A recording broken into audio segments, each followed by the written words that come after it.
Muévete en el espejo, muévete en el espejo, enamórate del... Go for it. Go close that door. Hi everybody, welcome back to El Caile podcast. Today we have our friend Max Perry here. What up? He took time out of his day to come hang out with us. Happy to. So I'm actually excited to talk to you because I'm so clueless about what you do. Okay. And I've seen you so many times, and I feel like we've actually even been in meetings together. Yeah. And talked about stuff. But then at the end of the day, I still kind of don't really understand. And I used to be an artist manager, so I had to manage the publishing. And even then, it's like kind of a weird little concept. It's a maze.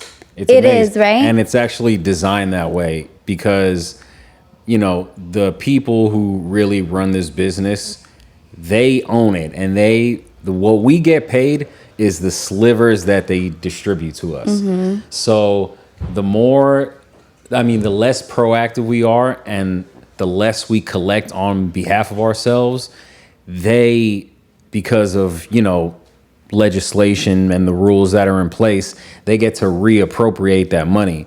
So the money that we're not collecting, the billion-dollar corporations are collecting.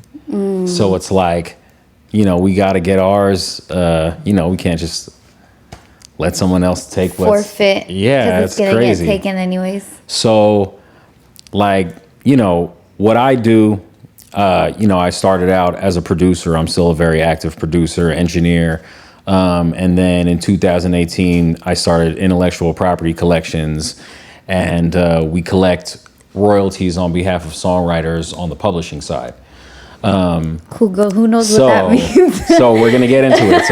So wait, before you get into it. No, I don't mean to interrupt you, but I just want to talk about you and who you are. I want you to tell me where you grew up and stuff like that before you get into your... into diving in the deep end. This is like the long version of the answer type. So who's Max Perry? Where did you grow up? Because I don't think I know. You did the other podcast and it's same. It was like very technical terms. You guys were talking a lot about a lot of politicking and stuff like that. Yeah. But I don't know. Is that something you feel comfortable? Yeah, I do. I'm very comfortable with myself. So my name is Max Perry. I was born in New York City, in Manhattan, and grew up in Brooklyn, New York, and born into a musical family. My dad is a musician, drummer, songwriter. Had like an indie label, put out records, like, you know, before everyone really knew how to do that. My brother is a producer, produced for like Mac Dre and Too Short and Paul Wall, Mr. Fab.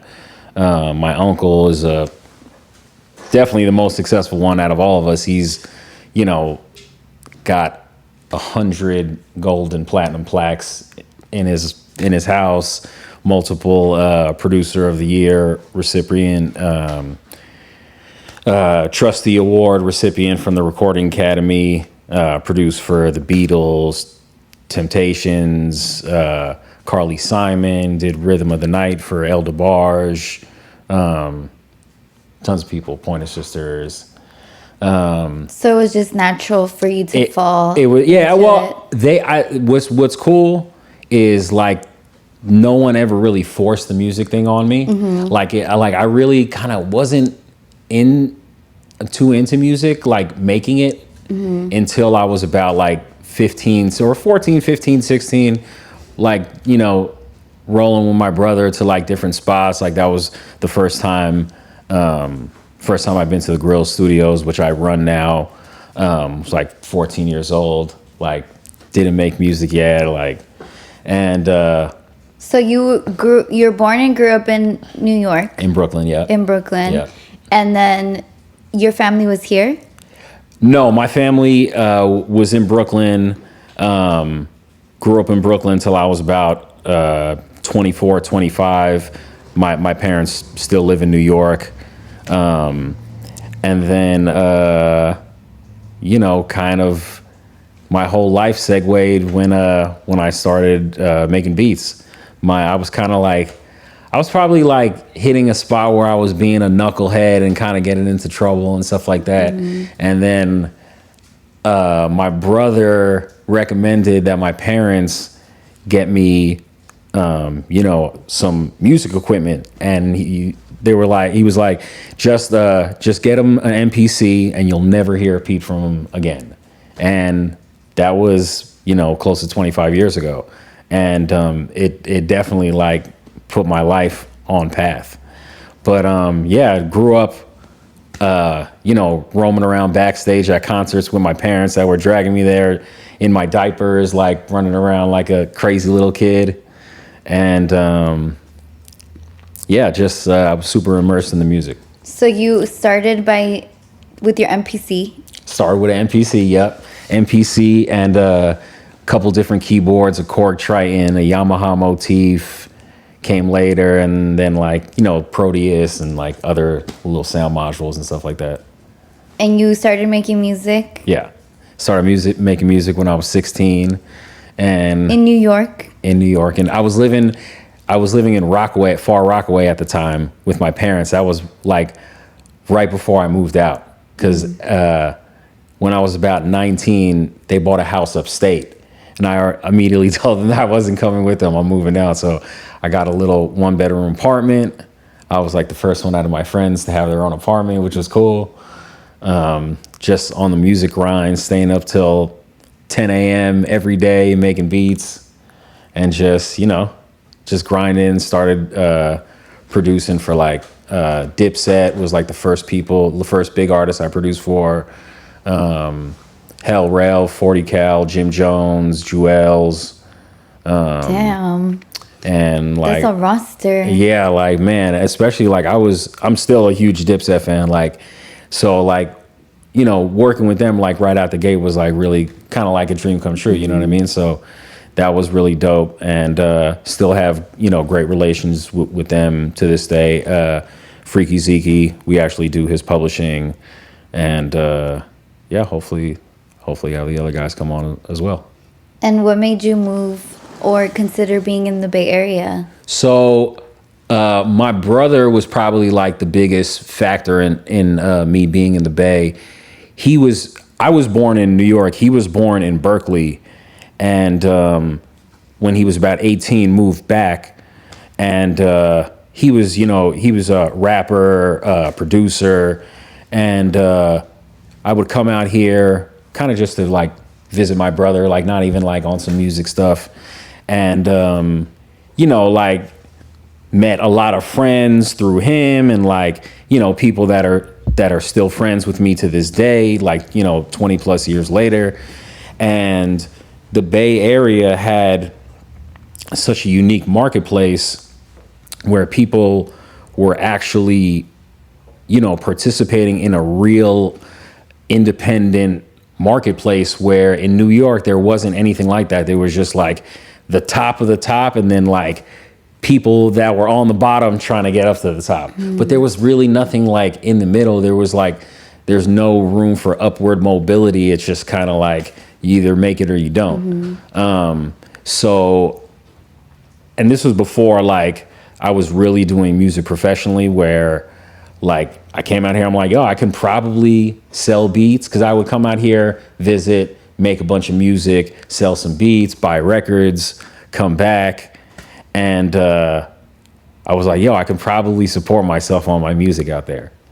And it took a couple years. Like I got out here with like $2,000 and 2 suitcases, and I was just sleeping on couches, sleeping on my brother's couch, sleeping on my boy's couch, get kicked out of this spot, go to that spot, get kicked out of that spot, go to that spot. Finally got a little apartment in Berkeley, which was like my first spot out here. And then started working at Guitar Center.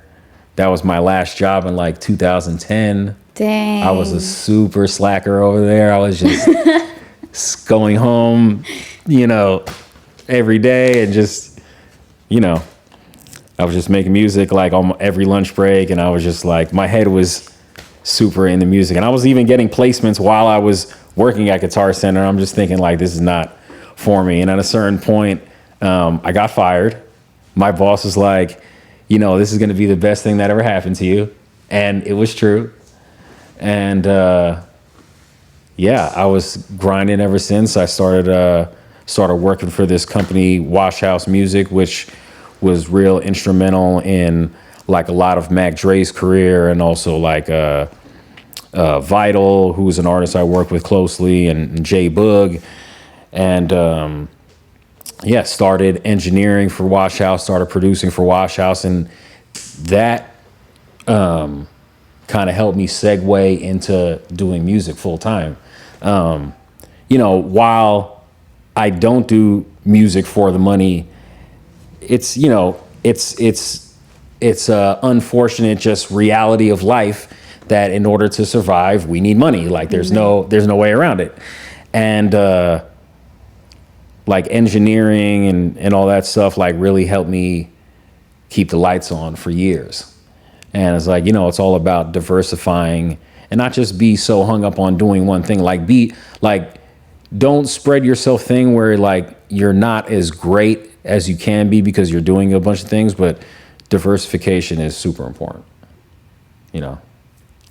Especially you do the music still and you run a business. It's hard. And you manage the girl. It's hard. Do you have a personal assistant? No, I need one. Are you hiring? I am I'm hiring. actually I am hiring. I'm actually looking for a job and I'm really good at personal assisting. Yeah. Women are great.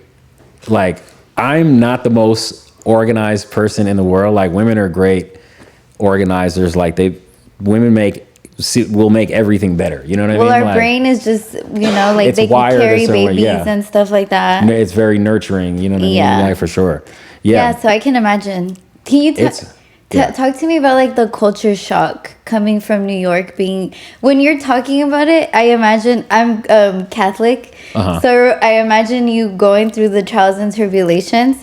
But growing up, if you're a Catholic, especially Mexican households, maybe even Italian households, they have that big portrait. I bet you Jay's seen one of the guardian angel, and then like the bridge is broken, but the guardian angel's watching you, and then the little kids are walking on the bridge, and they pass the broken part because there's like this big angel over them. So when you're telling me about your trials and tribulations coming to the Bay Area as a young person with $2,000 is kind of a lot of money. It wasn't that hard. That was like, I think the last of like my unemployment or something like that from Sam Ash. And I was just like, this is it, my last nut, and we're out. And you came out here with a dream. When you're talking about it, I imagine like all of your family's accomplishments kind of guiding you like that big guardian angel, right? Yeah, I mean, it's weird, like it does guide me, but it really but like not directly. Like I was never really like I'm definitely not a Nepo baby. You know what I mean? Like that everything that has come to me is been by pure hard work. Like, you know what I mean? And it just let me know that certain heights that just seem like unimaginable are completely possible. And like I was able to see it on the wall, you know what I mean? Right. And that's a blessing to be able to harness that and say like, okay, they can do that, I can do it. Big shoes to fill also though. Right. Like, I think it was like the second Grammy nomination or something where like, I would always tell my uncle, who's kind of like, my hero in a lot of ways, like, music career wise and stuff, and just like, what I aspire to be like. And I remember like usually I would call him and tell him like stuff that's happening. But I think it was like on the second nomination, he called my dad. He was like, oh, I saw like, and he was congratulating, I think my dad, he congratulated me. He called me directly. And I was like, okay, I'm kind of doing something here. Then it started to kick in. Yeah. And like, really like, I mean, success is a very like subjective thing. Like really, if you can, and it doesn't matter if it's like painting or music or whatever, even like, influencer stuff, whatever the case may be. If you can live off your passion, that's success right there.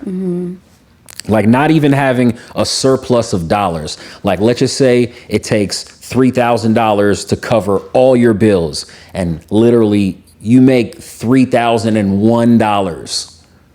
you're successful. You know what I mean? Because that like a lot of people can't figure out how to rub two wooden nickels together. You know what I mean? And it's really hard. Like it's really hard to. There's a lot of talent out there. Talent is not gonna get you to the mountaintop. It'll get you to the door, but you being a solid person and not being a weirdo and just being like, you know, honest and a righteous person, and like that ultimately is gonna carry you over. Like how I conduct business is the thing that's kept me around for 20 plus years.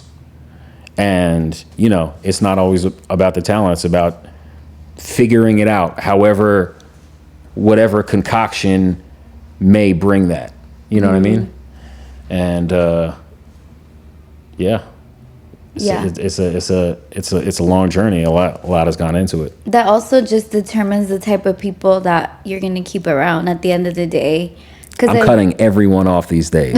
Just like act normal or the scissors coming out. Dang. Just because I don't know. Like I'm at this point in my life where I'm not really negotiating anymore. That's fair. Like, it's hard out here. You can't really afford to settle, really. Nah. Realistically.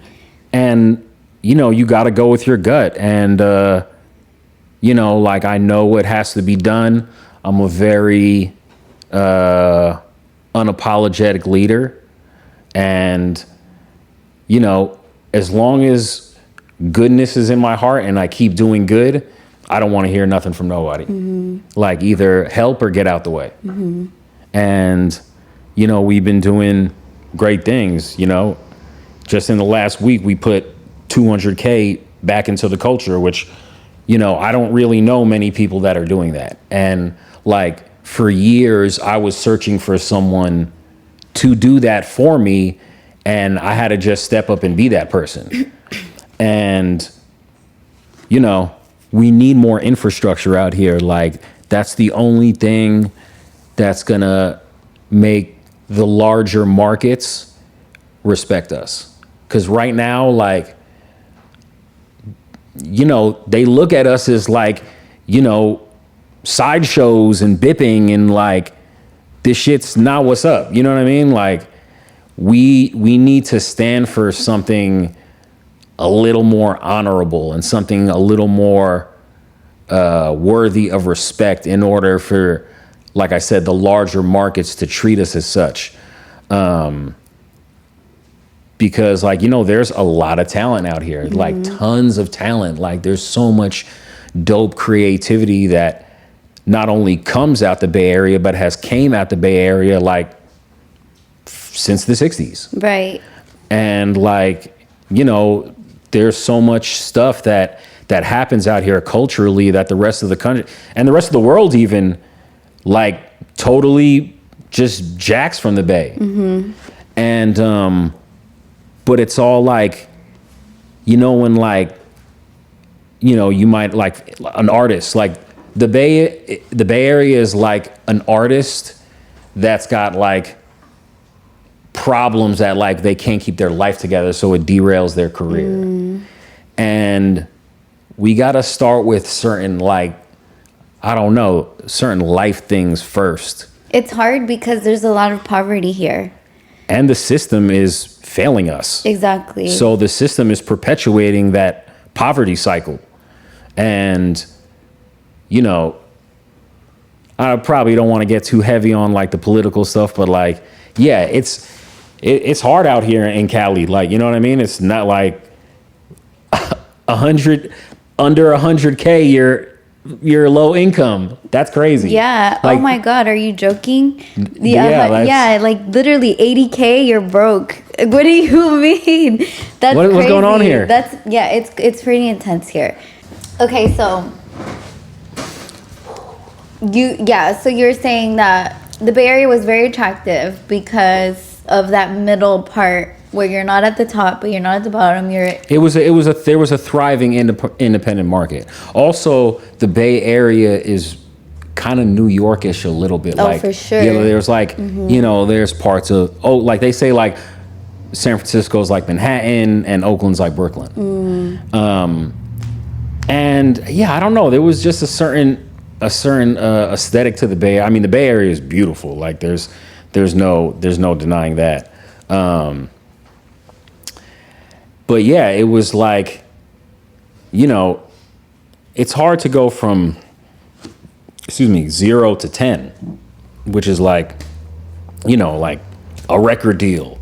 You know what I mean? Mm-hmm. But like if you go from like being a new artist to like kind of bubbling in a thriving independent market to kind of like going, moving up in the ranks in that independent market and kind of like then maybe surpassing that and maybe going up to the majors, like that's like a more realistic plan of opposed to, you know, because in the music business, there's no like guidelines to let you know that like you're on track. Like there's no like, oh yeah, you go to school and then you go get a job and then that's it. Like there's nothing. Like we have no 401k, we got no Roth IRA, like we got no, you know, medical benefits or anything like that. And there's no guidelines. There's no, you know, worksheet or cheat sheet to let you know that you're on course. It's so like subjective. How has it changed? You said you've been in it for 20 years. Oh my God, it's so weird now. You saw two industries, right? You saw kind of the New York at the time. Yeah. And I feel like you're probably someone who's watched it develop from that front line. Yep. And then I really like talking to people in the music industry because I always say like I have a back end kind of brain. And people always, you know. What does that mean? Well, I'm not really looking at when I see a finished product, I'm not like, oh, that's so pretty, shiny. You know, I'm like, oh my God, who produced that? Who is the graphic designer? You dive deeper. Yeah, because I'm looking at the administrative side. Like, and how did it become that? Yeah, or who did that? Or like, how do they know each other? Or who put that together, you know? And I'm also on the ground floor all the time. Like, I'm on TikTok every day. I'm on Twitter every day. I love Instagram. So I'm on the ground floor, and then when I look at it from like the top view. So I really love talking to people like you because you see the top view. Not only do you see the top view, but you've been watching it for a long, long time. So I feel like your view is like even higher. So I'm just curious how it's changed in your perspective, and do you think it's changed for the good or the bad? So that's it's a mixed question. So, while the democratization of the music industry, enabling like anyone to just kind of be an artist and get their stuff on iTunes, like that's great. But it also like opened the floodgates for a lot of crap. So like, you know, there's like a lot, there's like, I think 100,000 songs that come out every week. And it's like, how do you like. It's lit. What do you mean? I mean, but like. Tribal remix every single song. But it's like, how do you, you know, get through the masses and get your stuff heard? Like there's some crazy like number where like, a huge percentage of the songs on iTunes or on Spotify have 0 plays. Damn. And then like another, like it's just crazy. Like the numbers are crazy. Like 0 plays. 0 plays. So the person didn't even play after they uploaded it? No. And Spotify, hi Spotify. Spotify doesn't pay royalties for songs that don't get played under 1,000 times a year. Under 1,000 times a year. Yeah. So you literally can just play it on repeat when you go to sleep. Right? Could. That's what we should all do. Like literally just turn on your Spotify app on your computer, on your phone, on your iPad, play your song, hit repeat, and just let the shit run all night. Like what? How is that not? People don't do that. That's what I do to Will what are we song. doing here? I play we Lions need to do Den. This. I play Lions Den every Tuesday and Wednesday. 24 hours a day. Call me if you need my services. I got you. Yeah, we need to start like a whole network of people that do that. Yeah, seriously, it's not that hard. Have a playlist and play it, or to take a phone and just keep going, playing your song 24/7. Little streaming warehouse in here, the streaming farm. So tell me how you've seen it change, or what, because obviously Spotify didn't exist when you started, right? You were playing Dipset. What was it? Tapes, CDs? Well, pretty much like there was like major releases that were going to store, like a Best Buy or we're gonna bring Discolandia. I used to go to Discolandia on 24th Street when I was little. We're in the Mission. In the Mission, when I was little, I would get $20 for my birthday, and I don't remember all of the CDs I got. I think when I turned like... What was the first CD you got? My first CD I got was... That like with your own money? Yeah, with my own money was Los Angeles Azules, and that's a cumbia band. Nice. And it's really popular in Mexico. Then I started getting a little bit older, and I got the Britney Spears album. Was my second album. With the first Britney album? The first Britney album. Then I got the Marshall Mathers CD, but I didn't tell nobody. Very extreme on that one. I would hide it inside my Britney Spears CD. And when my parents would leave the house to go to the market or something, I had this metallic pink boombox. And I would play my Eminem CD, and then I would take it out and put it back in the Britney Spears box before my parents got home. Then the next year, I got Chicken and Beer by Ludacris. And I would also hide that one in my Britney Spears. So that Britney Spears box, the Britney Spears Britney held it down for you. Yeah, she held it down. She really did for all of my music. It's hella ironic because Eminem is like tearing her apart, I'm sure, on that on album. all of the albums. Yeah, he hated her and Christina Aguilera, remember? Mm-hmm. So okay, so you're saying it would go straight to the stores, right? Yeah, but then like especially in New York, like mixtapes were huge. And it would be like, the guy in Flatbush at the Junction selling like CDs on the street. Like there was hella bootleggers everywhere. Like that was like, and honestly, like while I don't condone like the piracy of like the music, the bootleggers is how that was the musical network of New York. Like the mixtapes, like that era where it was like Dipset and the Lox and Fabulous and Desert Storm and like and Jay-Z and like all those guys, like doing 50 was like he like really made the mixtape era kind of what it was.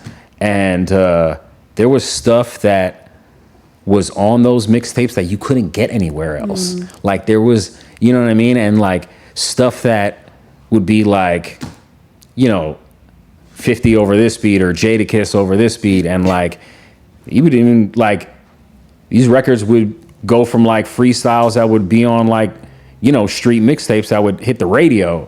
So it was like, that was like a huge era. That I'm like, it's time for bed, Grandpa. Get Grandpa his meds. That's such a far away past, right? Well, luckily my parents were very supportive in my musical, I guess, identity. My pops listened to Scarface and the Ghetto Boys, and listened to LL and listened to Beastie Boys. So he was like definitely open to other things and like never. He didn't judge you. He didn't judge me, and or the music like at all. Like he understood the expression, and like he was like really up on like Gil Scott Heron and like James Brown, who were like, in a lot of ways rap pioneers. Like before rap was rap, like what James Brown did and what Gil Scott Heron did is like very rap-esque. And so he was always into that type of stuff too.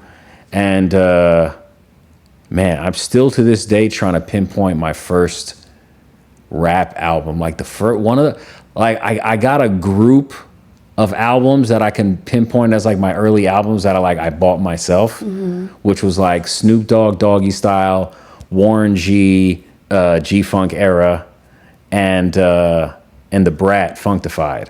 That's hella tight that there's the girl in there. Oh, the Brat is incredible. Like I was actually like just kind of going through YouTube just like on a random one, just like kind of working and just like listening to music, and was listening to Old School Brat. Like, she's really like one of the dopest female rappers ever. She was super dope, like very, very, very authentic and very just like, I don't know. The expression was different in those. I've been listening to. Well, I saw Santi Gold the other day. How was that? Oh, it was amazing. It was a dream at the Midway in San Francisco. Oh, nice.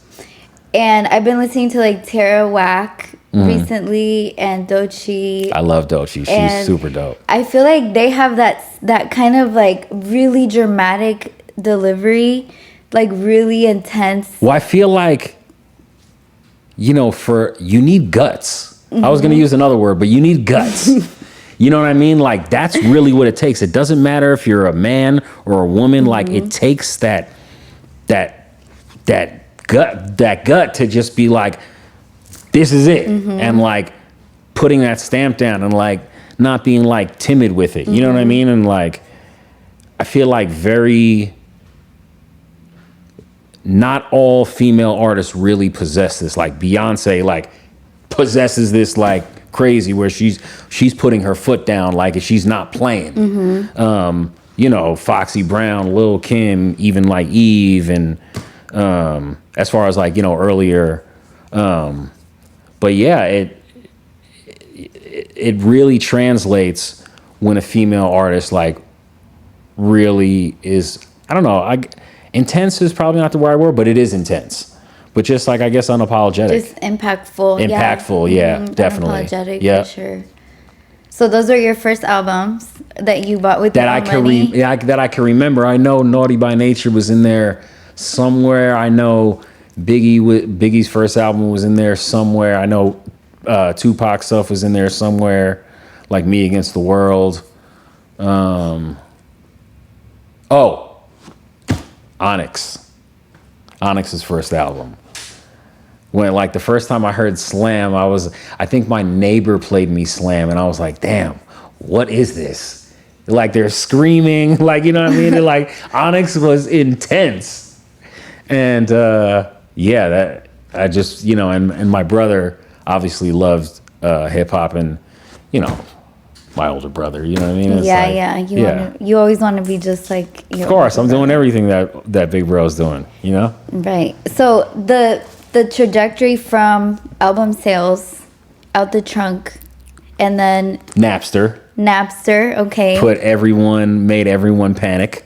Okay, right. And then they figured that out, and we got digital downloads, which actually was a great middle ground between physical sales, which are a little inconvenient, to buy a CD or to manufacture a CD, go to a store, like you can just be on your phone, boop. Yeah. But when streaming happened, dun dun dun. Yeah, that's Max hates Max is Spotify's worst nightmare on Twitter. Well, a lot of people just don't realize what's really going on. So what happened is, in 2016, when Spotify got hit with a lawsuit because of major copyright infringement, because they had no licensing agreements to house any of the music that they were selling to people, they got sued. And, the labels who, because they control the largest market share, went to Spotify and traded our pay rates in exchange for their equity in Spotify. So the labels own part of Spotify, and they got that by allowing Spotify to pay us nothing. So what that's really doing is keeping us subservient to the labels, because the broker we are, the more desperate we are, the easier we could be taken advantage of. And then they can just do what they want and, continue to sign people and own people's catalogs for 15, 20, 25 years. And like, it's the cautionary tale of the music business, where people are like, yo, I got screwed out of my whole career and blah, blah, blah. You know what I mean? And there's larger things at play that that a lot of people don't know about. And even Spotify even now is trying to do something where like they have this audio book bundle that comes with like these free hours, and it's supposed to be just for audio book listening, but they allow you to listen to music, and you're basically giving away our inventory while hitting us with all types of bundle pricing as far as royalty payout. And then on top of things like I said, they're not paying royalties on songs under 1,000 plays a year. Like it's like criminal, you know what I mean? And like, the National Music Publishers Association, shout out to them, just hit Spotify with hella different lawsuits, including like, violations on the consumer side, like kind of bundling services to their customers without anyone asking, and just kind of like shoveling crap down people's throats. And it's messed up. There's like, dorks in sweatpants at the Spotify office that are making more than musicians that might have put hundreds of thousands of dollars into their career. And like, that's why, and it makes sense that why direct to consumer platforms like Even Biz are becoming really successful, because it's like you can make hundreds to $1,000 on like 10 or 20 sales. And like, this is what artists like Prince were like the first to do. Like Prince was one of the first people to sell his album on his website. Like that was like, it seems so normal now, but like it was damn near like he was being the super rebel, like, you know what I mean? And to the point where like, that's like when he was, when he did that performance, I think it was at like the VMAs or the Grammys, where he had Slave in his beard. Like he cut out his beard so it said Slave. That was in reference to Warner Brothers and his relationship with the record label, and how they were totally just, not allowing him to, be in control of his own path. And he did that. And like, even like artists like Taylor Swift, like when her masters were sold out from under her, and she basically re-recorded all her songs, effectively doing covers of her own songs, because if you do a cover, then all you got to do is pay a mechanical royalty to the original writers. Right. On the master side, which is based on the statutory rate that the copyright board votes on. I forgot what periodically they do it on, but then, obviously the same writers wrote the song. So when you own a song, you're basically saying that you own two halves. You own the master side and you own the publishing side. The master side is the actual sound recording. So like I could have a song, Mary Had a Little Lamb, and I could go and record my version of Mary Had a Little Lamb. That's my master. That's my sound recording. You can have the same song and go make your own sound recording. Like really, song is almost like a slang term, but when you're talking about a song, you're really talking about like the chord progression, the lyrics. It's almost like the song in theory. So like back in the day, before we had Pro Tools and was doing everything on computers, copyrights were like a very important thing, because there was no definitive way to be able to, prove inception of creation. So like, we could be writing a song together. I could be at the piano or a guitar and you could be singing something. And until we make it tangible, and this is the law in this country, when you make a song tangible, meaning either you write it down or you record it, then you're you're given copyrights. And there's I think like 6 or 7. It's the right to reproduce, so you can reproduce copies. The right to distribute, which is you can take those reproduced copies and distribute them. The right to public performance. The right to digital transmission. The right of derivatives. So like, that's why like you can't sample people without them giving permission, is like, because you're creating a work that's derived from another work. And there's one more, I forgot. It's like having to do with like sheet music. Okay. I can't remember off top the last one. But so before, like I said, before computers, you would have to write or record to prove that you wrote the song. Now, luckily we have timestamps on all the beat sessions and the recorded sessions. So it's way easier to prove your work. And I got on a tangent. I forgot. It's all good. Okay, so my question to you is there a ethical way to stream music? Is there, for the artists at least, right? Because I don't know, I feel like something like Even Biz, like that's the gospel, right? And I think so. And you have to be exposed to the information. Not everybody has exposure to this information. Not everybody's in the Bay Area, or like, even me, I had no idea what it was, and I didn't follow them for a really long time. And then I just kept seeing all my friends posting about it, you know? And I'm like, okay, now I have to find out, because I can't not know and like see this thing over and over. Like, I couldn't plead ignorance at that point. But there's people who are just not exposed. They have no idea. Would you say that there is a ethical way to upload music to a streaming platform? Is there an ethical way to get involved with the label? Because I feel like when I speak to artists, maybe one of their biggest, it's a split. Like, I know some artists who, like, one of their biggest dreams would be to get picked up by a label and have like worldwide fame, right?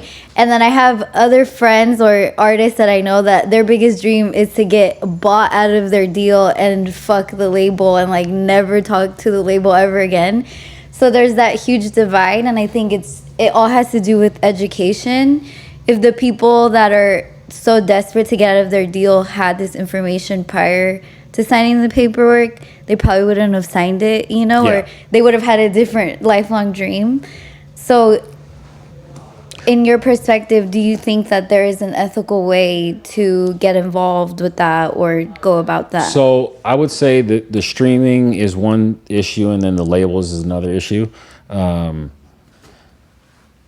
So streaming is kind of going to be what it is until legislation changes it, because they're pretty much bound by the rules, which the current rule is the Music Modernization Act, which was signed in 2018. There's still like tons of room for improvement. Even like paying us a penny per stream would be like a huge increase. That's it would be so like crazy. Yeah. Like, you can make more money, just go to the Embarcadero BART station and then just put your music. Yeah. And people will probably give you more than a penny per the fucking song. Yeah. Like, you could make at least $50. You're getting a higher pay rate with that. Seriously, you could. I watched them do it. Like, the fact that that's true is sick. It is. Like, I agree. This doesn't make any sense. Like, like I said, not that I'm in this for the money. But this is like, sports, acting, music. This was like the thing that you like did and become rich. And like, now it's like all musicians are poor. It's part of the, it's part of the struggle. Yeah, it makes it everything worth it. It's like, first you got to be poor. Yeah, shit. So yes, struggle is what teaches you everything in life anyway. I agree. I totally agree. You know how I dropped that though? I had a tough time with spilling the drink. So that's my struggle story for the day. So do you think there is an ethical way Okay, so so with the streaming platforms, the most, well, just in general, the most ethical way to support your fellow musicians is to buy the stuff directly for them and stop asking for damn deals. Period. Like, just buy it, dude. You spent hella money on trees. You spent hella money at the club. You live in the Bay Area. Like, let's just talk Bay Area. Like, you have to make, like, to be broke, you have to be making money. Mm-hmm. Like, you know what I mean? Like, you need to make like 3, 4, 5 grand a month to be broke. That's crazy. And so, like, everyone's got money. Everyone's got some money. Like, don't let them fool you. They got it. So they're spending it. Look at their actions. They're going on vacation. They're going to Vegas. They're going to BET Weekend. They're going to All-Star. They're going to Super Bowl. So stop asking for deals. Support your people. You know, we put all of our time, like, my whole life is dedicated to this music stuff. Like, I don't do anything else. I'm with my son. I'm at the office. That's literally all I do. And I'm just trying to make plays happen every day. And so back to the most ethical way, direct to consumer. So buy directly from the artist. And then, like, you know, a notch right into that, Even Biz is a great platform where they're doing a direct to consumer, but obviously directly from the artist is right. The Even is really showing us the way, but there's the Prince route where it was like, put it on your own website and have nothing. I think the struggle there is the platform, because yes, we talked, you know, I have friends in Web3 and we've had tons of conversations about this when we go to the Bitcoin parties, is like, how do you trade your music for Bitcoin, or like, where are we going to, you know? And to me, I'm like, that's so clunky, is going on my phone, or I hate like iTunes, where you have to, it reminds me of just like having an iPod and not knowing how the fuck to use it for so many years, or like. But we were getting paid off that though. Exactly. But there's so much IT work involved, you know? Like, I remember being a kid, I didn't have a computer at home. My parents wouldn't buy me a computer, but they bought me an iPad Nano that was literally like, you could lose it in your butt crack if you're not careful, right? So you had the little ass iPod Nano, and I would have to go to the library to update it, to upload music that I would buy, and the music was like 95 cents per song or something like that. So I would, like, I don't even remember. Don't ask me how the fuck I bought music, because I don't have a credit card. I don't know. Listen, those memories are repressed. Maybe it was an iTunes gift card. Something, or like you, like, I remember at one point I would like take surveys to claim iTunes money. That was the struggle. See, struggle makes you. The struggle or the hustle. Or the hustle, right? So I remember I would like redeem iTunes money and then go and buy music. And it was embarrassing music. I don't know why I did so much work for that fucking music. More Britney? It was probably like, I don't know, Hanson at the time. I had like, oh my God. I had like an obsession with Hanson. I had an obsession with ridiculing Hanson.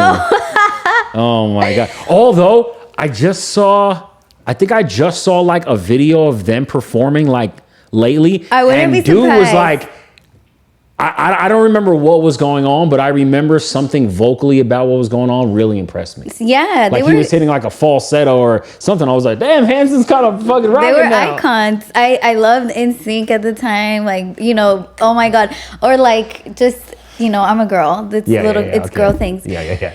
And I would have to buy the music, sign into my iTunes, load the song to my iTunes account, then plug in the iPod and sync it. Then sync the iPod, and then if you weren't careful, it would delete all the other music and just load that one song. Like, it was so much IT work. I remember that. You remember that? I do remember that. That was annoying. It was so much work, and then, you know, it's like a lot of like moving pieces. So then I think when you get to Spotify, I think what Spotify the convenience factor is definitely there, and it's beautiful to look at.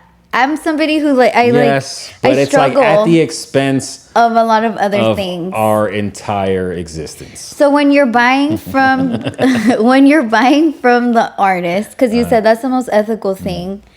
So this would be like on Bandcamp or I think iTunes you can still buy full albums. You can on still iTunes. you can still do the digital download. We definitely get more off that. And you know, like do you know what it takes to go platinum on streaming?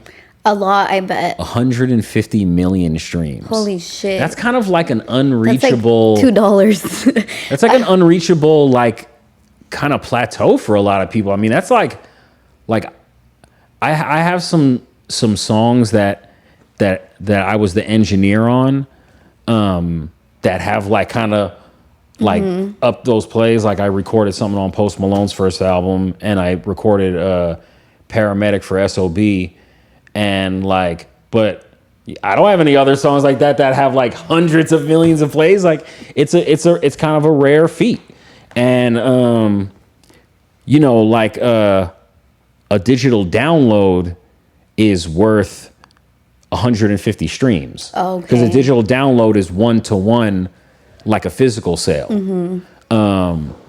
So like, yeah, it takes a lot more for the stream. I think that calculation is honestly absurd. Oh, of course it like is. 150. Yeah, like, no. Like what if you like, I'm trying to think, like there's albums that I bought that I definitely didn't listen to more than 10 times. For sure. Like I remember like, I think that was like a thing also, because I remember there was like an era where like I was like buying music to buy music, and then like you would listen to, I'm like, this album sucks. It's just for the collection at that point. Yeah, kind of, but it's like, I think the consumers as a whole felt like that a little bit too.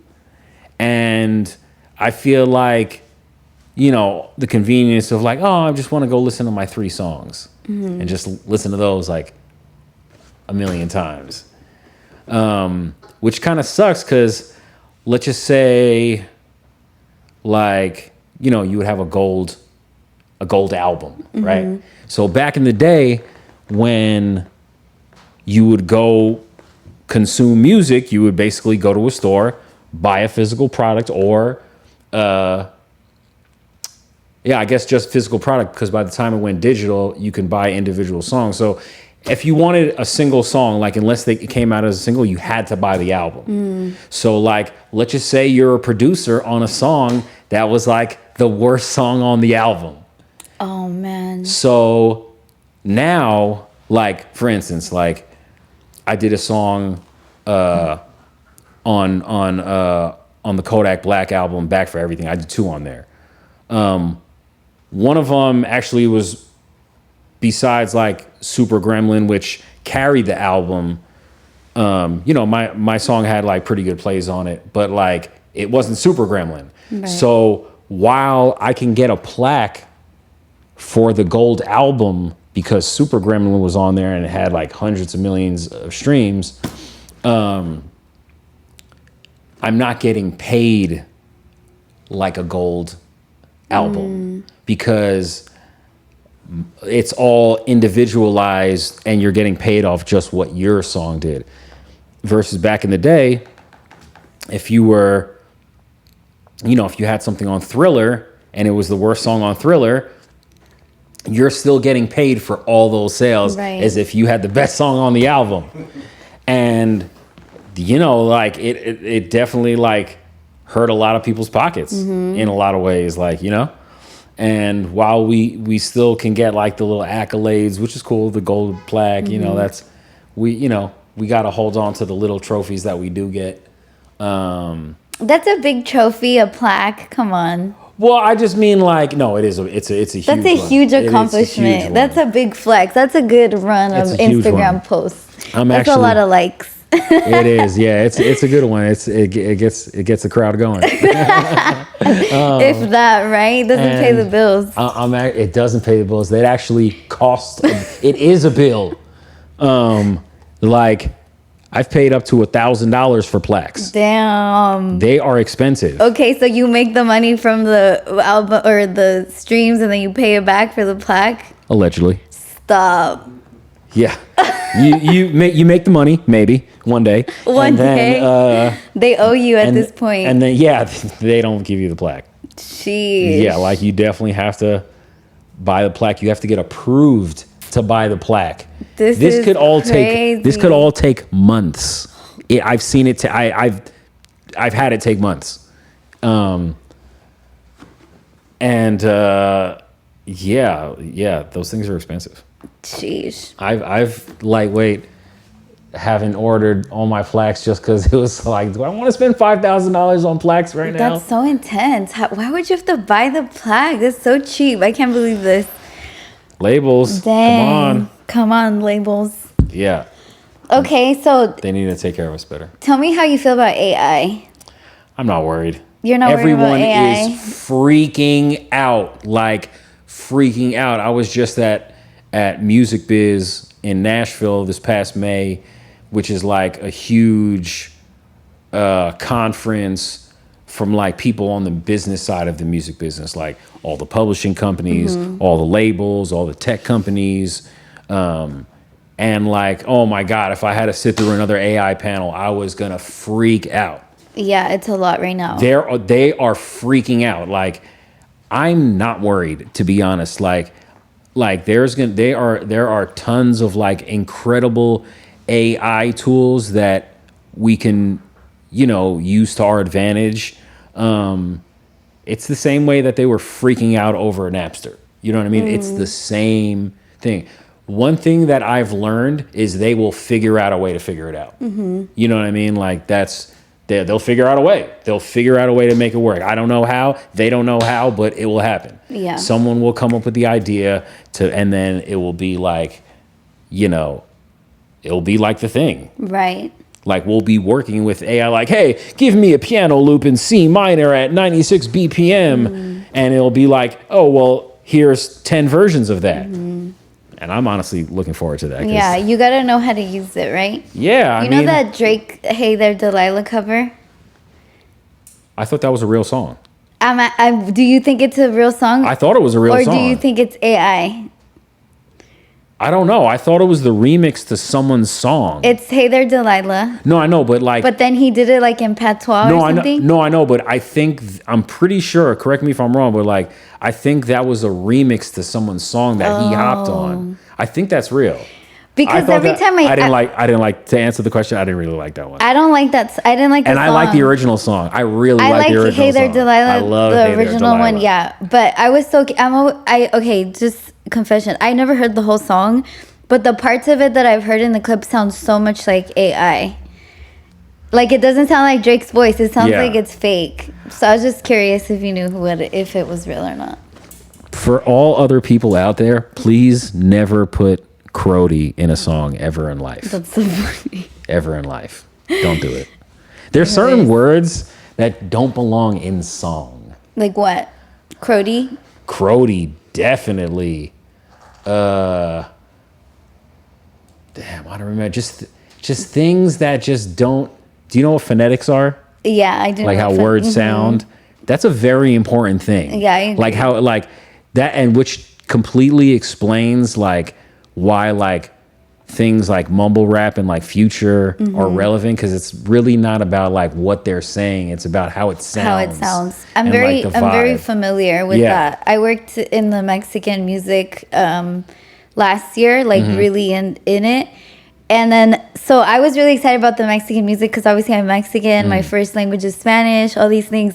And then as soon as I like really took a close look, I'm like, this is all mumble rap in Spanish. Like they're not saying anything. I'm a fluent Spanish speaker. Half of this grammar is wrong. Like it's just mumble. It's the same stuff in rap. It's the same exact thing. So I know exactly what you mean. Which goes back to like, I don't know. People suck these days. It's very hard. Bad. I always say that, and I feel like I'm kind of a downer for a lot of like I kind of tend to kill the vibe a little bit. I'm killing the vibe relative to how shitty the vibe is. Because I'm like, it's so hard to be impressed. And I think I'm spoiled because I know a lot of talented people. And again, I have that back end brain. So even if the talent is pretty good, I'm always like, that was a horrible execution, or that marketing was terrible, or that people don't care. They don't care. It's really choppy, and Like, people don't even mix and master these days anymore. Like, you don't people need to. Just throw it on SoundCloud. Yeah, exactly. So I understand all of those things. It's really hard to be impressed recently. At least, you know, if you have standards, it's really difficult to find stuff impressive recently. I'm totally jaded. Tell me the least favorite part about your job. Well, actually, hold on. Let's go back a little bit. So what is your job after all is said and done? So take me through a day in your life. So I'm trying to evolve what my days are looking like. Mm-hmm. And they've been evolving. Okay. So, like, in a perfect world, I want to make beats all day. Okay. And, like, make records. But, you know, right now I'm running my publishing administration company, Intellectual Property Collections, and taking the steps in place to automate my business, to be able to build to scale, to be able to up productivity like crazy, and then B, so I can get back to making records. But, you know, I'm a producer. I'm still actively working. I'm always doing stuff with Kodak and Burner. I got a lot of stuff with O3 Greedo. I just did something on the Burner and Drody album. I just did 2 songs that I produced and mixed and mastered on Moneyside and Suede's album on Atlantic. I just did something with, I don't even want to mention that it's still in the works. Definitely a Grammy Award winner, recent Grammy Award winner, that I'm really excited about. And just collabing with dope people. And so that's on the producer side. And then as an engineer, I've been trying to kind of fade back a little bit. Like, you know, engineering is very time consuming, and my time is becoming one of the most valuable things I possess.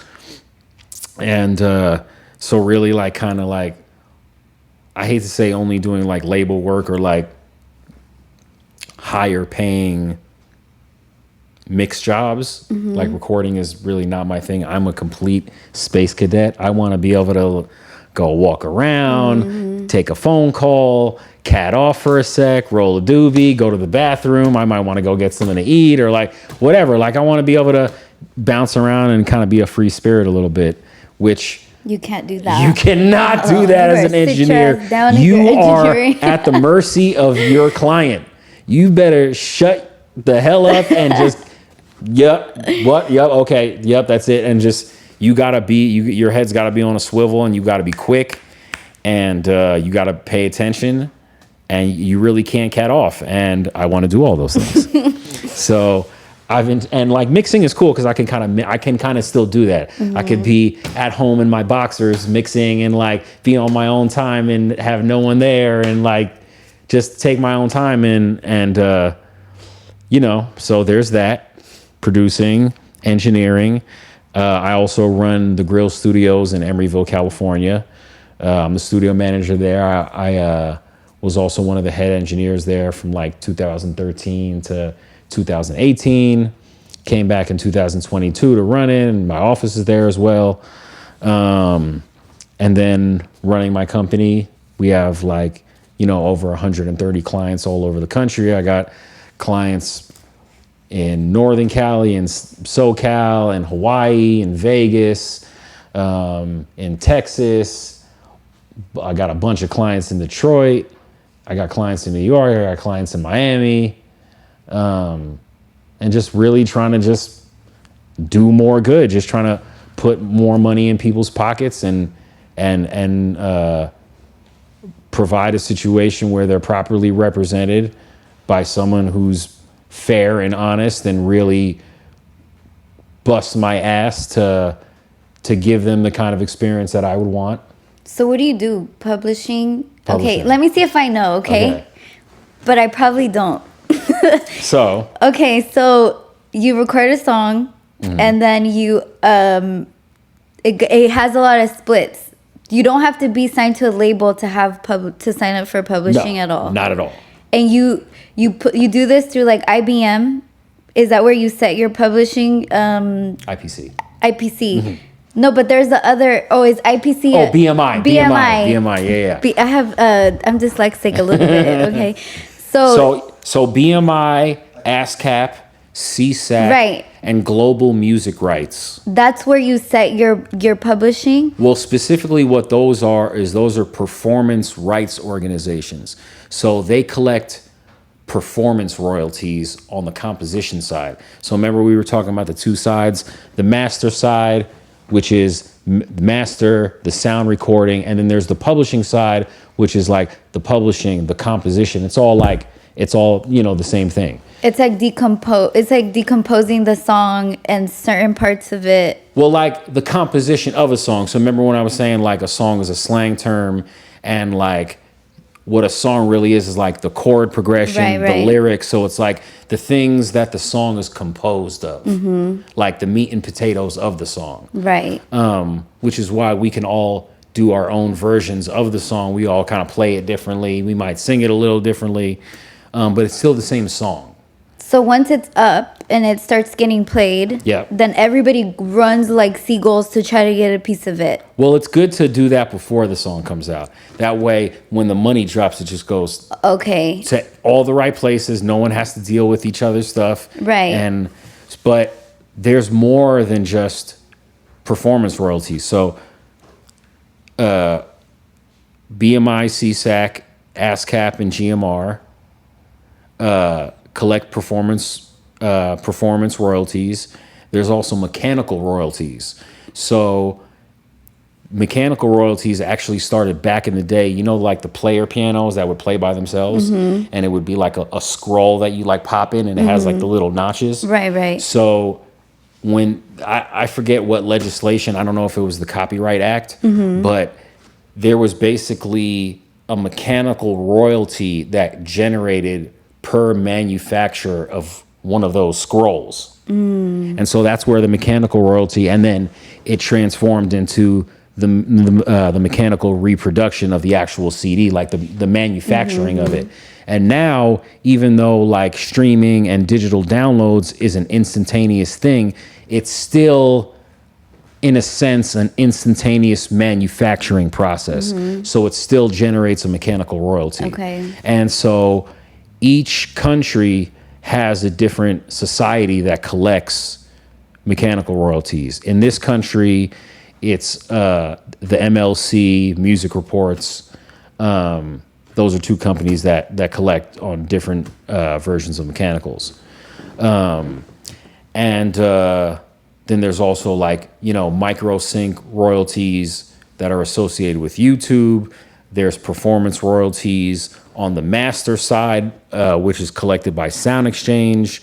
And Sound Exchange was created because unlike other countries, terrestrial radio, meaning like, our KMELs or whatever, when they play music, they only have to pay royalties on the publishing side, not the master side, which is honestly super unfair and greatly affects rights owners' revenue stream.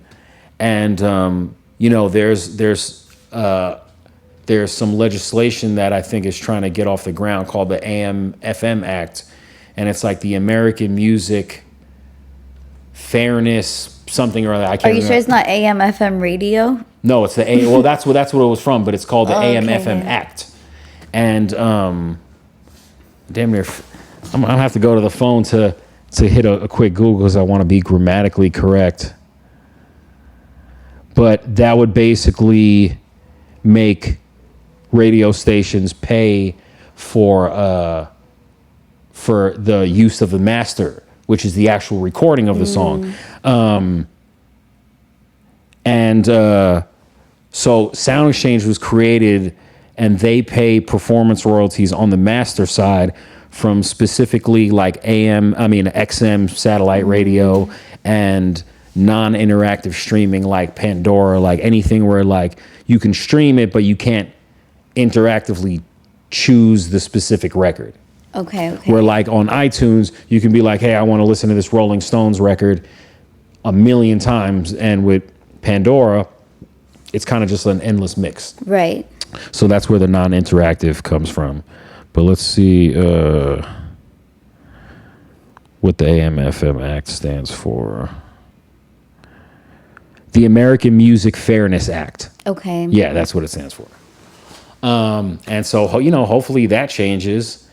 And so, yeah, just to reiterate, performance royalties, mechanical royalties, YouTube micro sync, sound exchange. So we basically, what we do is on behalf of our clients, we administer their rights on their music with all these different societies, collect royalties on their behalf, deal with any like revisions or inconsistencies that may be needed to fix, because sometimes registration's going wrong with incorrect or incomplete information, which results in ineligibility of payment. And then we stay on top of their catalog moving forward, so everything is protected and being collected. Wow, that's such a huge relief off of, because even hearing you talk, whenever they start doing the little 3-letter acronyms, it sounds like when your parents are talking and they don't want you to know what they're talking about. And they're like SHIT. You're like, damn it, they got me again. That's exactly how I feel. So I can imagine that takes a huge weight off of the artist to not have to deal with those things. Does. And then you just get to deal with Max Perry and his tiger eye bracelet. Like, that takes the edge off. He's just like smoking weed in his sandals. That, can you imagine in doing the sandals, business? At the beach. We're at the beach doing with business with this guy. It's just. I have a margarita in my hand and a straw hat and some glasses, and I'm just like, I will get your publishing for you. Exactly. Who is your ideal client? Because I feel like obviously if you have like under 10,000 plays, you don't need to bother Max Perry at the beach. Unfortunately, no. You know, I'm trying to figure out a way to kind of be like the distro kid of publishing, like in a sense, because like I know there's tons of, you know, the lower tier or just emerging artists. I want to call them emerging artists because like I don't want to like, you know. They're just starting. Yeah, starting out, figuring out. Even, you know, there's various levels of this. But unfortunately, until I do, it takes so much work to kind of do what we do that if there's not a certain amount of activity there, it's going to be like impossible to collect. It's a cost more than anything at that point. I can literally go into debt trying to get someone's catalog that I'm, you know, I'm just trying to bring them a check, and like I can't go into debt, unfortunately, to do so. So, you know, an artist definitely has to have a certain amount of activity, and because these companies pay us in micro cents, zero exaggeration, like 0.0035, like it's crazy. It takes millions of streams to damn near see hundreds of dollars. So obviously the artist like, because even myself, who I'm pretty familiar with like the industry and how everything moves, and I've always thought and I've always pictured that like the song drops and then everybody runs like birds to get the piece of it, and then the artist gets to peck that crumbs. Like that's literally when I think of a song dropping, especially if a label's involved, especially if there's management involved, especially if they have, you know. Yeah, the label is the guy in the park that's throwing. Oh my God, it's so depressing. Yeah, they're like, go pigeons, go. Exactly. And they're just like throwing crumbs at us, and we love it. You're saying that before it drops, it needs to have all these registries so that the money it should be registered in a perfect world. Sometimes that doesn't happen, you know, for various reasons. But yeah, it would be ideal that before the money gets there, all the pipelines are set up. So everyone gets their thing, everyone gets their piece, everyone's happy. Right. You know, Spotify's still gonna pay us micro cents, so don't rely on Spotify. Yeah. So you're saying that's so sorry, it's kind of loud. You're saying that that's the natural progression of things, right? Usually if you have 100 million streams, you don't know how to do that. So you kind of have to wait you kind of have to wait. He's flipping us off. You kind of have to wait for that million stream mark to get somebody like yourself involved, right? You have, or maybe even more millions in the plural. Because once you get, it's not like every pay period. It's not like you get repaid for that million. So let's just say you have 10 million and then no plays after that. Once you get paid for that 10 million, it's crickets. You're in there, like the checks are, it's all about current activity. And there may be an artist that is like, yo, I had like a song that had 100 million plays 10 years ago. Most of that money's gone.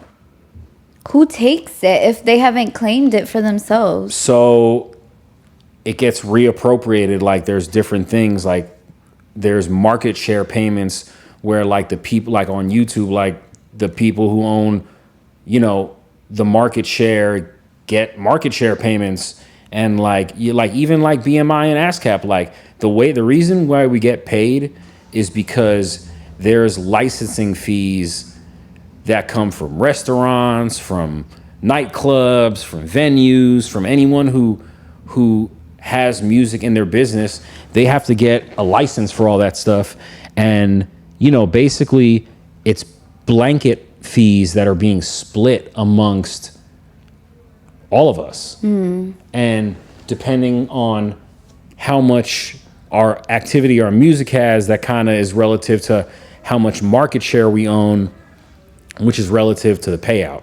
And it's like a consistent thing where the activity has to be current in order. It's like, it's like a campfire. You got to keep throwing logs on the fire. Right. In order to keep the fire burning. And it takes a lot. It takes. Do you feel like artists are better off being like a sync artist nowadays? I think it's part of it. Like sync placements are an incredible way to generate revenue for your with your music, because like I've placed the same record to 2 different HBO shows. Oh, nice. So you could do that to a million shows. Like if they're trying to, there's nothing stopping that, but it's not like you could release the same song 100 times. Right. So it's like a song gets old in real life, but in the sync world, it never gets old. Old. It's all about what scene it's being used for. You never know how it's going to complement the usage. And then the song can always come back once it's synced. Because that song... Kate Bush. Oh, yeah. Stranger Things. Exactly. That old-ass song. It went hundreds of... 1,000% up or something. See? Or remember that song... Natasha Bedingfield with the Hills song. She's like, release your inhibition. Oh, yeah. Okay. It was definitely what... I forgot what song. I forgot what it's called, but basically it was on the Hills and was really popular when I was a kid. Well, I wasn't a kid. I was in middle school, in high school. And then recently it got super famous again, and people were doing TikTok challenges to it. And then it got rap remix to it, right? Oh, and it's like a pop song. So I think that too is being more educated about sync licensing is important, and I think you could play a huge role in that since you got your hand in that. That could be a whole other conversation. So I think just to finish things off, do you have advice for young artists or entrepreneurs that maybe want to get into the industry you're in, or I don't know? Really, you're going against all odds, and you got to be fucking fearless. And there's definitely people to this day that probably feel like I'm undeserving of what I've worked my entire life for. You know what I mean? And you're basically going against all that. You gotta go against the lack of support from your family. You gotta go against the lack of support from your friends. You gotta go against the lack of support from your significant other, possibly. And most human beings do not understand what this music business looks like. A lot of people have a perception, but they have no real reference of how it becomes a transactional thing that could forward your life. And you just got to be fearless and keep going. And like, there's no shortcuts. Like, I'm dealing with so many people that are so damn entitled, and like they want some, like people these days like they want to come to the job day one and be like the guy. Like, bro, go get me chicken strips. Get out of here. Go get me joint papers. I need a yerba. Like, what? Like, I need, like, with new people, like how the court system is innocent until proven guilty. With me in life, you're guilty until you're proven innocent. So you're pretty much an idiot until you're not. You know what I mean? And like, it's rough out there. And like, I just deal with like so many like people that just like want something before it exists. And like I didn't start getting like, bigger accolades until like 3-4 years ago. Like this is crazy. Like I was doing it for 15-20 years before, you know what I mean? Like it took me 10 years to go pro, like to do it like full time. And like, you got to keep going, and like, it takes a certain amount of delusional psychoticness to even do this, because it's like, it's nuts. Amen. And, you gotta just, it's brick by brick. You're not gonna be like the guy who finds the secret escalator. Like, you gotta go brick by brick. And furthermore, it's more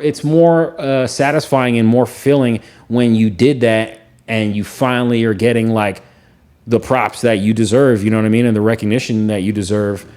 And you just gotta keep going. You like keep going. Be honest, man. Don't be janky. Don't be janky and try to shortchange the process. Have a respect for the process of this music creation and this music business. And like, a lot of people unfortunately have terrible taste and they're super janky and they're totally okay with cutting corners and not doing things the right way. What's the most obvious way you can tell that someone's cutting corners? Like, just your own personal perspective. Well, the first thing is they don't care about their craft. So their music is just going to be on some whatever. You know what I mean? They're like, their beat selection is going to be whatever. The way they source their beats, meaning like they probably jack the beat from YouTube. That ain't cool. Luckily there's BeatStars, but even that's not enough. It's like you need to have a direct relationship with your producer. So you can kind of tailor the sound to like what the artist is doing. And what else? Graphics, videos, lack of creativity. It's pretty much it. And then like from the release of it, from the business side, people just put out records and that's it. They don't promote it. They might post something on Instagram a couple times, but there's no even desire to try to go and learn any type of promotional processes or marketing processes in order to target the people that you want to have your music. And and then lack of consistency, whether it be those processes or the amount of music that an artist puts out, or both. Do you feel like virality has kind of watered down these processes? Yeah, because the definition of success changed a lot. I was just like recently telling this to someone, like back in the day, like in the 90s, early 2000s, this is what success meant. Your video was on MTV and your record, you had a label, you had a major deal. And your stuff was in stores and like MTV, the radio. Right. Radio stores. Label deal. MTV. And that's like where everyone, consumed music. And now it's like, if you have 1 million plays on a song on one platform, you're lit. And like, going back to what we were saying before, you're not going to be making that much money. You're going to be making a couple $100, maybe a rack at that. And so like, the definitions of success greatly change. I feel like it's easier to reach some sort of success plateau, which wasn't like that before. I feel like the virality aspect, in my perspective, just it like destroys everything, especially with everything you're saying. Like the report, for me, my network is really important, and working in community is really important. Because I feel like you could have the best job, make the most money, have the coolest things, but if your community and the people that you have around you suck, you're going to be so fucking miserable. And I've had a lot of opportunities. I worked with a lot of people before. And I feel like the virality aspect, people think because they have all these views or a lot of people look at them online, it's going to translate to them walking in a room and now everybody likes them. Or now everybody thinks they're cool. Or they even monetize that, because a lot of stuff is like, these people on social media, like, they're not making money off that platform. Right. You know what I mean? Like, I know there's little things like donations and badges and weird things. No, that's not where you're going to get a bag on Instagram. Maybe TikTok. I don't know. Maybe TikTok, but even then, it's really difficult. And also just, I think what goes back to that is being presented with opportunities because you have good rapport, people trust you, people respect you, and they know that you're able to harness the opportunity. Yeah. I feel like that aspect is kind of out the window now because of virality, because people are, like you said, entitled to that, and they think that they can just walk in and kind of take what they feel because of their popularity online, and there's nothing to back it. Well, people also into like easy consumables. It's like microwave food. It's like people are just like, just, it's almost like junk food, like, and then it's like on to the next one. I always say that, like, bad TV is like junk food, which is okay. You can have a little bit of it. It's a guilty but pleasure. It can't be your whole shit. Yeah. Your whole brand is like this super disposable, What's like, as far as like TV or music, what's like a guilty pleasure where you're my God. This is like, I know this is terrible, but I love it. Oh my God. I love Real Housewives of New Jersey. It's my favorite show I've ever seen. I love watching Shawty Bae on TikTok. What's that? God bless you that you don't know who Shawty Bae is. Oh, you know she had a pregnancy scare recently? Like, there was a pregnancy scare for Shawty Bae. She's this girl, and she's really viral on TikTok. And she's, like, just dramatic and messy. It's bad TV. And but it's like, you can't turn away. I cannot turn around. Good. And you can tell there's, like, obviously a mastermind behind this whole shit show. And I can tell, again, with my back end brain, I'm like, oh, they have so many storylines coming in and out of these kids' lives. And every so often, a storyline will hit and they'll write it for like months. And then some storylines don't hit and they drop them in a couple of days. But like you said, like, people are eating up the content so fast and they're not questioning. So I think that also, that's obviously a bigger conversation, the virality aspect. So we got Real Housewives of Jersey. Real House of Jersey, Shawty Bae. What else? Oh my God, what else? I watched Love is Blind for the first time recently. It's like on Netflix. What is that? That sounds like a reality show. It is a reality show with blind people. No, they're not blind. Like, I mean, that would be crazy. Like, they're not blind. No, they're not blind. Show with like blind people. That's so fucked up. And they were finding love. It's like abuse. Yeah, well, blind people need love too. They need love too, I guess. I mean, like, dude, like, when they're all like, looking in the wrong places. I love you. They're looking for love in all the wrong places. Now this is going wrong. Well, see, no, don't make fun of blind people, pobrecitos. But El Cerrito actually has some of the most resourceful, independent blind people I've ever seen. Shut up. Because I think there's like a school in El Cerrito, and I'll just be like seeing, like, I just remember, like, because I worked on San Pablo at Guitar Center when it was in El Cerrito, and just remember, like, kind of like packs of blind people, and I was just like super curious, like, what's going on here? Like, why is there all these blind? There is a school, yeah. That's crazy. Like, they're just out and about and they're just killing it. You know what I mean? Just attacking life. I feel like I know this is really weird, and I go outside, I promise. I don't just sit in my house, but I don't think I've ever seen a blind person. I don't think out and about? No, like with the little stick and stuff. No. I feel like they're not, they haven't loaded yet in my reality. I haven't loaded like a full blind person. Like, I've seen them on TV. You need to walk around San Pablo from like Manila to like somewhere. Columbia, and there's those are streets, by the way, in El Cerrito. In El Cerrito, for all the locals. Metal detector. Oh, they're looking for treasure. Okay, That's the secret. This is the last part, and we're gonna just go really fast. You don't have no time to think about this, okay?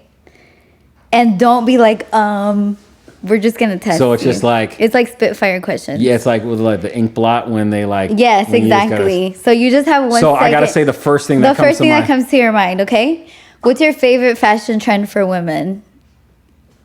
Come on, What's your favorite outfit that girls wear? Man, stripes does something to me. Stripes. I don't know why. Stripes. Stripes. I think it's like a summer dress. I mean, what guy doesn't love summer dresses? Okay, what's your least favorite? What's something you hate when girls wear? Or makeup or something, just like a fashion trend that you can't stand. BBLs. BBLs, okay. The lips. Max likes natural girls in stripes. Would you prefer an OnlyFans daughter or a crypto son? Crypto son? What do you mean? Okay. What are you? We're lit. Crypto, we're lit. Yeah, but then some of them are not lit. Trust me. I was about to call you girl, but then I was getting too personal. I was like, girl, some of them are not lit. He's like a predatory crypto dude? No, what if he's just what if he rugs and he's just a meme coin? Like he just goes in there and scams people, you know? Yeah, that's what I'm saying. That's not cool. Okay. If he was scamming, like if he was doing some like, I'd rather have the OnlyFans daughter. Okay. Because even though I'm not with that per se, but at least it wouldn't be like a scam. Okay, I'm changing my question. OnlyFans daughter or meme coin son now for the next one. Okay. What are your dating non-negotiables? Something for me, my career comes first. Okay. So they gotta be cool with that, which is not. Your career comes first. I'm definitely a very challenging man to be with. Okay. I know this. Okay, so you're in a threesome relationship with IPC and Max Perry, and you better wear stripes and don't have a BBL. Or have one of those ultra realistic BBLs, maybe. Oh, maybe just a skinny BBL is fine for Max Perry. Why do guys stop liking your photos after they start dating you or talking to you? Does that happen? That happens all the time. That happens. Huh. Are you active on social media? Would you say for your personal life? So I use social media for two things. One, for pure entertainment, which is like I'm winding down almost because like my life is so so wound tight and the things that I enjoy most on social media, funny kid videos and funny animal videos. Oh, funny animal videos will just get me. I don't care. I could be having the worst day. I just see some that. I love animal I'm the videos. same way. I have more wholesome humor. Yeah. Those things I love. Little kid videos or like funny stuff.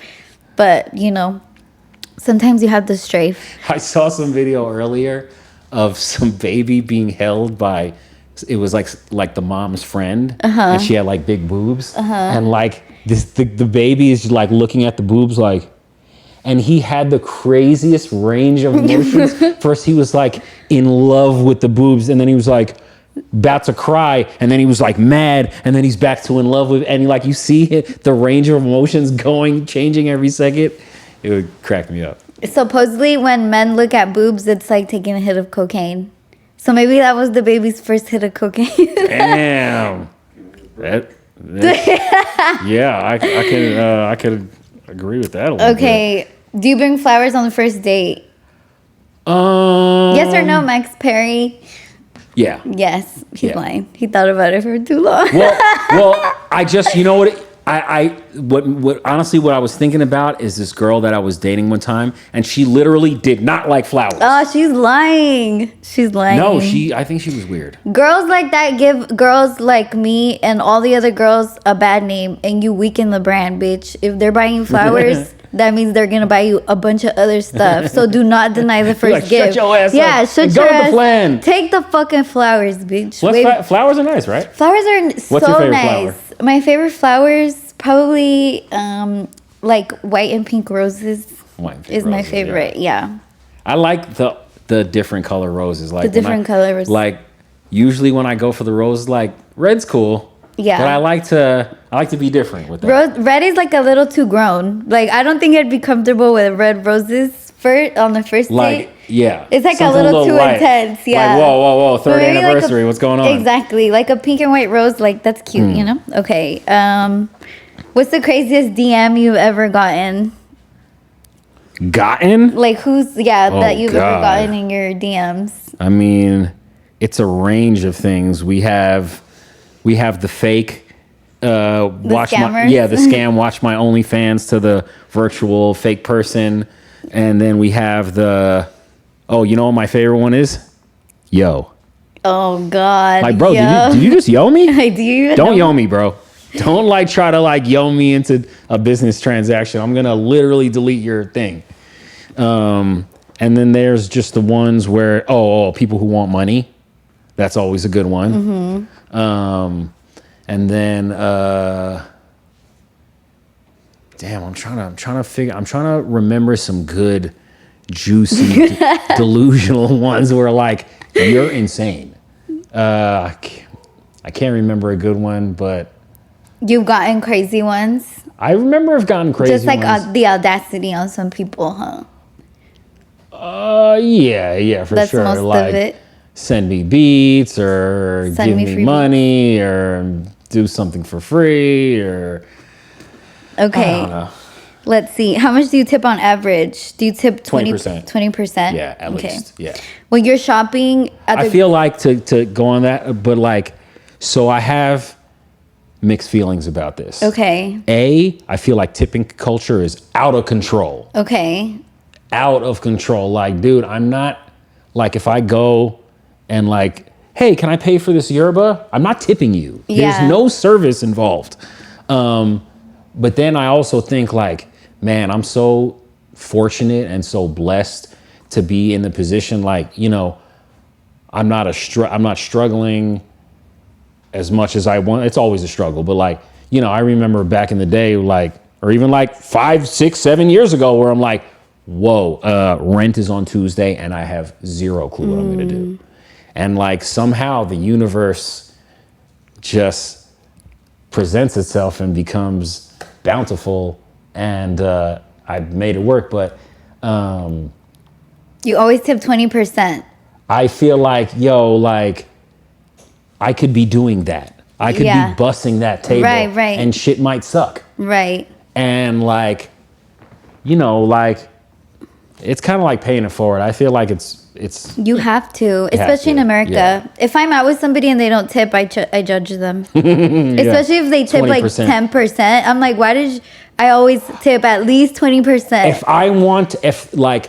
If the person waiting on me is such an asshole that I feel like I need to send a message to them by tipping them 10% as a fuck you to them, that's when I'll do that. That's how rich we are in California. You have to really be a jerk. The diss is I'm going to still give you money, just not as much. Okay, let's see. Last thing. When you go to the grocery store and you bring the cart out and you put all the groceries in the car, do you put the cart back? Yes. Every time? Damn near. Okay, that's all I had to know. That's being a good person. Tips 20%, puts the cart back. And animals and children like me. Animals and children like him. So like you know I'm a pure soul if that's the case, because animals and children are pure and they have no filter and they can sense evil, I think. Yeah, they definitely can. And you don't present as evil. I'm not. I'm an asshole though. Tell me about your jade. My jade, so jade in like the Polynesian culture is like kind of like almost like gold in a sense. Like it's like there's like a, you know, it has nobility traits and it's like it's funny. I was looking up the meaning of jade, like because it has to be given to you. Yeah, that's what I was gonna ask too. And it was given to me by my business partner, my now business partner. It's just like, you know, it signifies just like a certain level of relationship with someone and respect, admiration. Yeah, and it also blocks the negative energy I hear. And it does. like, I chipped it a little bit though. unfortunately. That's okay. It gives it some character. Yeah, I appreciate it's kind of like me. I got a little chip on my shoulder. You gotta And I was brushing my teeth one time and it like swung and hit the sink and like chipped aside. But it's cool. It's such a big piece too. Yeah. I love it. I did a lot of studies on crystal healing. It was like one of my main projects for a long time, is just to learn as much as I could. You know about that glow in the dark rock? I forget. Oh, you told me about it. Remember, I was like, it just looks like the little stars you stick on the ceiling. Remember that conversation? Sick, though. Remember, I was like, here comes Max Perry with this glow in the dark chain in the club. That'll be fire! I've seen it. You showed it to me. It's really cool. One day. I'm gonna get that. Yeah, I know. I can see it in my third eye. One day, Max is gonna walk in the club. What if it was a chain of third eyes? Like each link was like an eye. And then just like the big, that's hard. It's kind of fire. And it shoots lasers. Oh, it shoots lasers. Watch out. Well, thank you so much. Thank you. For the conversation. Of course. It's so insightful. I can't say that I know what publishing is yet, but we're going to watch this video 10 times. Yeah, I have to edit it's gonna this. Sink in. So eventually I'm sure it'll click. I really appreciate your time. I think the work you do is really inspiring and interesting, I would say, because there's so much to it. And he said not literally it's designed so people don't know what it is, so it's kind of like a secret society to be in the publishing. If you're an artist, I feel like a lot of artists have, like myself, don't really have the grasp on the information. So this is a really good video to watch and pick up some gems. Yep. It was really nice getting to know you as a person individually. It's crazy because I know Max for like 2 or 3 years now, and I just see him around, and I know that he does something important. Like, I know you do something. I'm just not sure what it is. I'm just not sure what it is. So it was really cool, like, to learn about your background and the family you came from, and I think it just adds more value to, you know, my perception of people in my community of people around me, and it makes me feel. We all got a story. Yeah, it makes me feel good about that. So I'm really appreciative of you being here. I appreciate you. You're welcome back anytime. Thank you. This is the longest interview we've done for Caile. Is it? Yeah. Damn. We usually do 20 minutes. And How long do we do? I think we've been here for like an hour and a half almost. Holy shit. What the hell? So this is the longest interview. And I've been trying to have longer conversations. But the young artists are really quiet. And I think that it takes like some seasoning. And like, bros, you got personality? What's going on over here? They do, but they put it in the artwork, you know? Yeah. I think that's what it is. Yeah, some people are more naturally born for this. So maybe we'll see more of Max Perry. Are you down to do some skits? Yeah. Would you be funny? Yeah, I am funny. You are? I'm very funny. So maybe you'll see Max Perry. Comedy is a big part of my life. Should we make him do the Kill Tony minute right now? Okay, come on, go.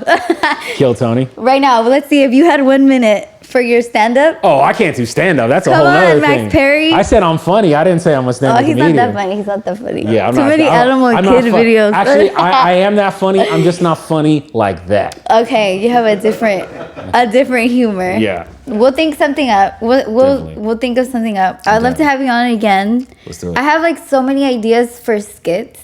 And I think that you would be a perfect character for some of them.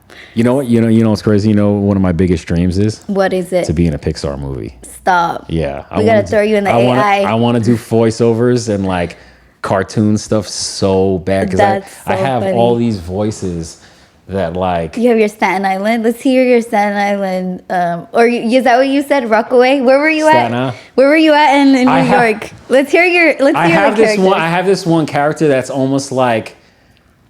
I picture her like being. It's like almost like an aunt or a grandmother, and she's like damn near like Italian Irish, and she talks like this, and like. It would be like, oh, my name is Estelle, and I'm from Secaucus, New Jersey, and it's like New Jersey. Yeah, okay. And that's like. So that's crazy. Definitely one of my biggest dreams is to be in a Pixar movie and to do a auntie from Staten Island. Yeah, to do weird voices and like. I think I have to like catalog all my voices. You do. Yeah. No, that's too much work. Let's focus on maybe on your downtime. Yeah, I know. I'm already spread thin. Maybe on your downtime we work on that. So yeah, I really appreciate it. You'll be back soon. Yep. We're gonna do some skits. We're gonna put him on his 1 minute stand up routine next time he comes. You better prepare. You better prepare. I think everybody gets to do a minute for the Caile show for the first season. Let's do it. Let's do it. I'm down. Well, thank you, Max. I hope you have an amazing rest of your day. Thank you too. And good luck with everything. Thank you. You I can't wait till you have the DistroKid for publishing in the Bay Area. I really see that in your future. And the world. And the world out of the Bay. Mm-hmm. Thank you guys for watching, and we'll see you next time.